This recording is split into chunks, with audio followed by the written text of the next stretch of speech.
Brought to you by 5paisa.com. Investing made easy and rewarding. Download the app now. नमस्कार, मैं हूं आलोक जोशी और आप देख रहे हैं बिज अड्डा। और बिज अड्डा में आज हम बात करेंगे फिर LIC की, लाइफ इंश्योरेंस कॉरपोरेशन की।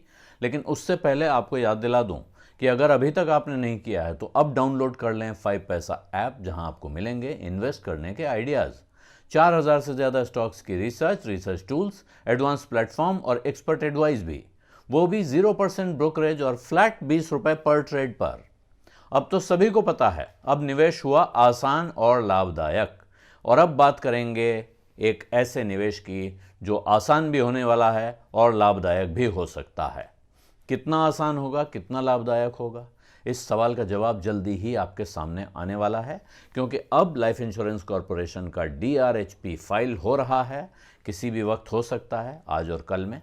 पूरी उम्मीद है कि शुक्रवार को DRHP फाइल होगा, क्योंकि LIC, आपको पता ही है, LIC कोई मामूली कंपनी नहीं है। LIC भारत सरकार की इजाज़त चाहिए थी, उसको बड़ा हिस्सा वहाँ से निकलना है। उसके बाद उसको इंश्योरेंस रेगुलेटर की इजाज़त चाहिए, IRDAI की इजाज़त चाहिए थी, तो वहाँ से भी प्रस्ताव पास हो गया है और अब सेबी के पास जाने वाला है DRHP फाइल होने के साथ ही बहुत सारे सवालों के जवाब मिलेंगे। यानी कितना बड़ा इशू होगा, कितने शेयर इशू करेगी सरकार, किस भाव पर करेगी, कितने रुपए जुटाने के लिए सरकार बाजार में उतरेगी, ये सारे सवाल हवा में तैर रहे हैं बहुत समय से। लेकिन अब वक्त आ गया है जब आपको इन सवालों के जवाब मिलेंगे, और इन सवालों के जवाब ही ये भी तय करेंगे कि आप लाइफ इंश्योरेंस कॉरपोरेशन के इशू में पैसा लगाकर पैसा कमाएंगे या नहीं कमाएंगे। बहुत लंबे समय की देखें तो LIC का इशू आपके लिए नुकसान का सौदा नहीं होने जा रहा है, वो आपको फ़ायदा पहुंचाएगा ही। लेकिन क्या कुछ समय में आपको लाभ होगा, क्या आपको लिस्टिंग गेन हो सकता है, ये सवाल जो हैं इनके जवाब आपको इस बात से मिलेंगे कि LIC के कितने शेयर भारत सरकार बाजार में निकालने जा रही है, किस भाव पे निकालने जा रही है। अगर वो भाव कम होगा तो जाहिर है लिस्टिंग के दिन आपको फ़ायदा होगा। अगर वो भाव ऊंचा होगा तो हो सकता है कि पूरी अर्जी लगाने वाले लोग न मिलें और मुश्किल हो जाए सरकार के लिए। लेकिन इन सब सवालों के बीच जो चर्चाएं हैं, उनके हिसाब से लगभग 13 लाख करोड़ से 14 लाख करोड़ रुपए के बीच का टोटल वैल्यूएशन सरकार देख रही है इस कंपनी का। और उसमें से वो 5% के आसपास का हिस्सा, 5% के लगभग हिस्सा निकाल सकती है। और उसके हिसाब से भी आप चलेंगे, एक एम्बेडेड वैल्यू होती है मार्केट में जो 5 लाख करोड़ के आसपास की आ रही है LIC की, तो 5% हिस्सा भी अगर LIC का निकाला जाएगा तो ये बहुत बड़ा इशू होने जा रहा है। भारत का अब तक का सबसे बड़ा IPO होगा और इस पर बहुत सी चीज़ें टिकी हैं। भारत सरकार के विनिवेश कार्यक्रम की सफलता टिकी है, क्योंकि उनको अगर वो पूरा पैसा मिल जाएगा तो एक तरह से डिसइन्वेस्टमेंट का लक्ष्य भी पूरा होगा और सरकार के खजाने में बहुत पैसा भी पहुंच जाएगा।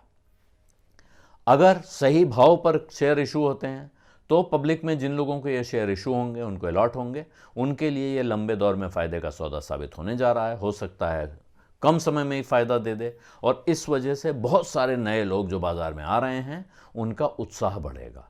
और हमें उम्मीद है कि सरकार ये ध्यान रखकर ही LIC के शेयर का भाव तय करेगी कि बाज़ार में उससे उत्साह बना रहे, क्योंकि जब इतना बड़ा इशू आता है उसको भरना वैसे ही बहुत मुश्किल काम होता है, तो उसे भरने के लिए भी तमाम तरह की कसरतें की जा रही हैं। LIC के एजेंट लोगों के घर घर जा रहे हैं और उनसे कह रहे हैं भाई डीमैट अकाउंट खुलवा लो, क्योंकि अगर आपके पास LIC की पॉलिसी है तो आपको LIC के इशू में प्रेफरेंशियल अलॉटमेंट मिलने की संभावना जताई जा रही है। हालांकि जितना बड़ा इशू है इसके अंदर आपको अलॉटमेंट यूं भी मिल जाएगा, ये मान के आपको चलना चाहिए। बहुत बड़ा इशू है, ज़्यादातर रिटेल इन्वेस्टर्स इसमें सीधे रास्ते से भी अलॉटमेंट पा जाएंगे, मानना चाहिए। और इसीलिए ये बात जाननी बहुत ज़रूरी है कि सरकार किस भाव पर इस कंपनी के शेयर बेचने जा रही है। एक थोड़ी सी मायूस करने वाली खबर अनाउंसमेंट के ठीक पहले आई है कि LIC का मार्केट शेयर कम हो गया है थोड़ा। LIC इस बाज़ार की सबसे बड़ी खिलाड़ी है, लेकिन LIC का मार्केट शेयर इंश्योरेंस के कारोबार में, लाइफ इंश्योरेंस के कारोबार में करीब 5% गिर गया है। तो वो 5% हिस्सा गया किसके पास है? तो वो HDFC लाइफ और स्टैंडर्ड लाइफ के पास गया है, जो दूसरी दो बड़ी कंपनियां हैं बाज़ार में। उन्होंने ये हिस्सा उठाया है, ICICI प्रूडेंशियल लाइफ और HDFC लाइफ और SBI लाइफ, ये 3 कंपनियां हैं जिन्होंने इनमें से कुछ हिस्सा अपने पास कमाया है और थोड़ा सा हिस्सा मैक्स लाइफ को भी गया है। बहुत मामूली हिस्सा है लेकिन उसके पास भी गया है।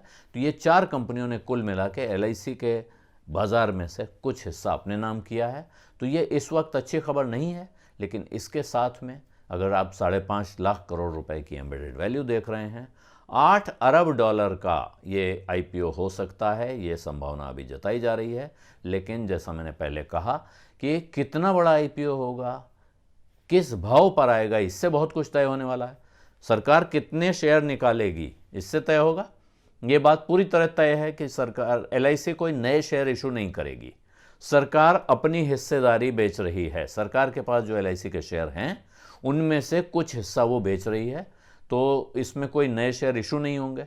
आमतौर पे हम लोग कहते हैं कि जब प्रमोटर अपने शेयर बेच रहा हो तो इसे अच्छा नहीं माना जाता है, लेकिन यहाँ किस्सा वो नहीं है। यहाँ किस्सा साफ है कि पहली बार आपको भारत की सबसे बड़ी इंश्योरेंस कंपनी में, लाइफ इंश्योरेंस कंपनी में हिस्सा लेने का मौका मिल रहा है। सरकार पहली बार अपनी गांठ खोल रही है, एक ऐसी कंपनी में वो पब्लिक को शेयर लेने के लिए इनविटेशन दे रही है जिसको आज तक उसने रोक के रखा हुआ था, बंद किया हुआ था। आप सिर्फ सोचते रहते थे कि LIC जैसी कंपनी में भी अगर हमारे पास शेयर होता तो हमारी कितना अच्छा होता। जो बाज़ार में पहले से लगे हुए लोग हैं वो ये सोचते रहते हैं। तो इसलिए ये एक बहुत बड़ा सुनहरा मौका आने जा रहा है। ये सुनहरा मौका भारत के लिए, बहुत सारे लोगों के लिए सोने के अंडे देने वाली मुर्गियां उनके घर पहुंचाएगा या नहीं, ये इस बात पर तय होगा कि भारत सरकार इस मौके को कैसे इस्तेमाल करना चाहती है। और इस सवाल का जवाब जल्दी ही सामने आने जा रहा है। यही सबसे महत्वपूर्ण बात है इस वक्त। बिज़ अड्डा में आज इतना ही। अब इजाज़त दीजिए। धन्यवाद। नमस्कार।